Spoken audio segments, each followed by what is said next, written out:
কোটা সংস্কার আন্দোলনকে কেন্দ্র করে উদ্ভূত পরিস্থিতিকে বিপাকে পড়েছিলেন চাঁপাইনবাবগঞ্জের আম চাষিরা। তবে এখন পরিস্থিতি অনেকটাই স্বাভাবিক হতে শুরু করেছে। আগের রূপে ফিরতে শুরু করেছে আমবাজার। শুক্রবার সকাল থেকেই জমে উঠেছে কানসাট আমবাজার। এখন আমে ভরপুর এই বাজার, ক্রেতাও আছে বেশ। কয়েকদিন আগে আমের বাজারটা খুব খারাপ ছিল, দেশের পরিস্থিতি খুব খারাপ ছিল, দামটাও কম ছিল।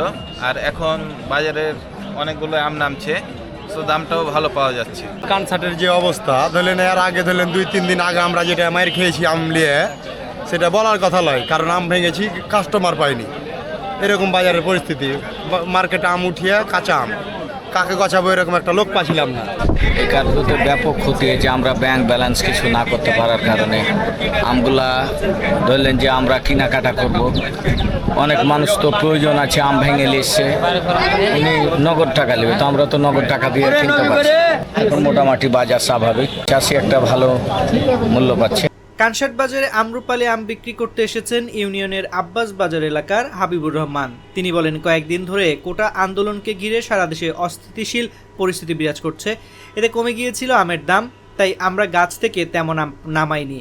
কিন্তু মাঠে সেনাবাহিনী নামার পরে পরিস্থিতি এখন অনেকটাই শান্ত, যানবাহন চলাচল স্বাভাবিক হয়েছে। এতে আমাদের কানসাট বাজারেও স্বস্তি ফিরে এসেছে। এখন আমরা স্বাভাবিকভাবেই আম বেচা কেনা করছি। গত এক সপ্তাহ আগে আমাদের এই বাজারে 25 থেকে 30 কোটি টাকার লেনদেন হতো, এবং এই কারফিউ এবং কোটা আন্দোলনের ক্ষেত্রে সেই কোটাটা নেমে চলে আসছিল 5 থেকে 7 কোটিতে। বর্তমানে 2 দিন ধরে আবারও আমরা স্বাভাবিকভাবে ফিরে এসেছি, এবং আজও আমাদের এই বাজারে 25 থেকে 30 কোটি টাকার আম বেচা কেনা হচ্ছে। শহীদুল ইসলাম নামের আরেক আম চাষি বলেন, সকাল থেকেই আমবাজারের চারপাশ আমে ভরপুর হয়ে উঠেছে। ক্রেতাদের আনাগোনাও বেশ, তবে বাজারে আগের মতো নগদ টাকায় লেনদেন হচ্ছে না।